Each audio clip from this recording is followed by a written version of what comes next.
Ever since the game's release, the community has persistently clamored for a larger ship, and whilst I understand this desire, I'm somewhat perplexed by it, as a bigger vessel would be notoriously difficult to maneuver and maintain, especially in certain scenarios.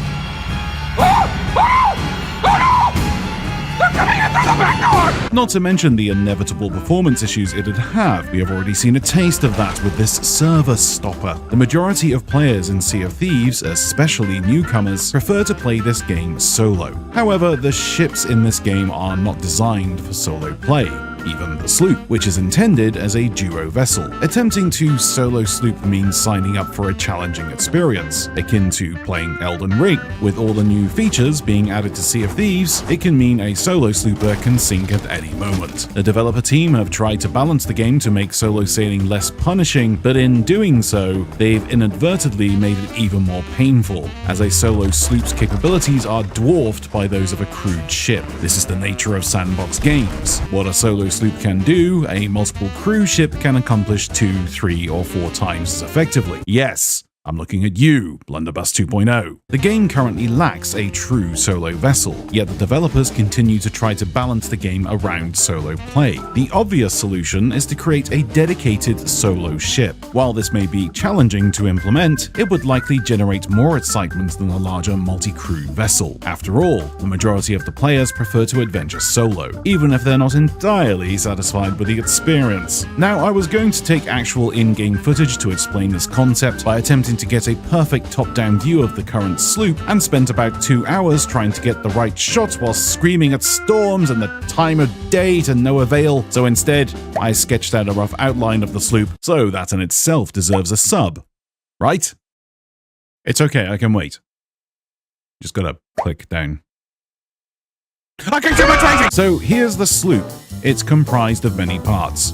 2 harpoons, 1 cannon each side, the sails, crow's nest, the wheel, and the capstan.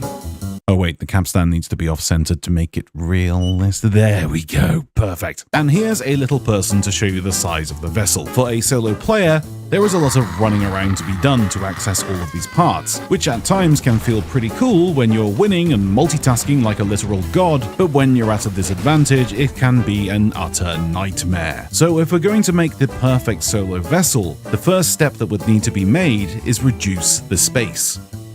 We'll start off by removing the captain's cabin, followed by narrowing and shortening the bow. Then instead of a captain's cabin, the stern will literally be a continuation of the bow. The stern and the bow will be raised, dipping down in the center of the ship. The sail will be placed here with no crow's nest. No room for a helm on the ship, so instead a simple rudder, and also no space for a capstan, so instead a literal anchor drop. Think of it like a winch on the back end of a ship that you can drop and then have to physically pull up.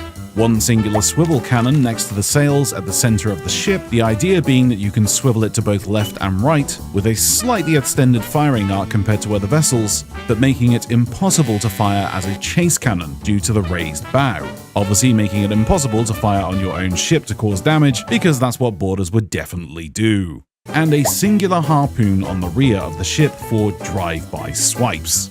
Now, with no crow's nest, you're probably wondering, how do you spy out enemy vessels? I'll use the sloop as an example here, but when climbing to the top of the ladder, it automatically pulls out a spyglass, allowing you to spot any threats. As for supplies, it would function similar to a rowboat, a literal bin that houses all of your supplies. And with a lack of map table or quest table, this will become inventory items when playing on this vessel. A map that you literally pull out, which functions just like the map table, but gives you a view similar to a quest map, and the quest table will become a simple journal that, when pulled out, opens the quest interface. No need to vote on quests, as you'll be the only person on this vessel. Essentially creating a ship where everything is easily accessible in a short distance without a massive amount of moving about. Now, this vessel would function very different to other vessels in Sea of Thieves. It wouldn't be an offensive vessel at all. I mean, you could try, but it's not its intended purpose. This new vessel would be Sea of Thieves' very first stealth vessel. Its purpose would be to pull the wool over opposing players' eyes. With its low profile on the waves, it would make it almost impossible to spot from a distance, and with its small size, it could fit into small areas, such as the winch area at fortresses.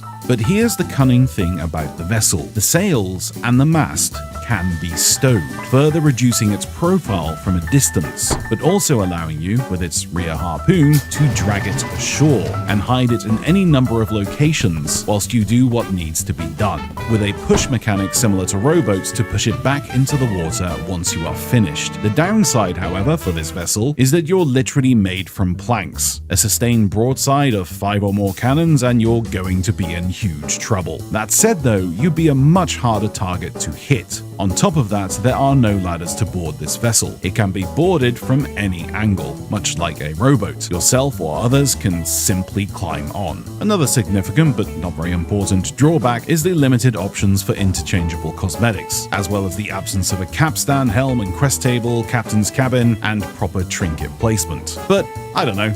I mean, shut up, I guess. Its speed would be similar to a sloop, but with far quicker acceleration and a much tighter turning circle. This stealthy, agile vessel would be the perfect tool for a skilled pirate to carry out daring acts of true piracy. In the hands of a player with the right mindset, it could be used to evade larger ships using covert tactics or to steal loot from unsuspecting vessels docked at an island, all without ever being detected.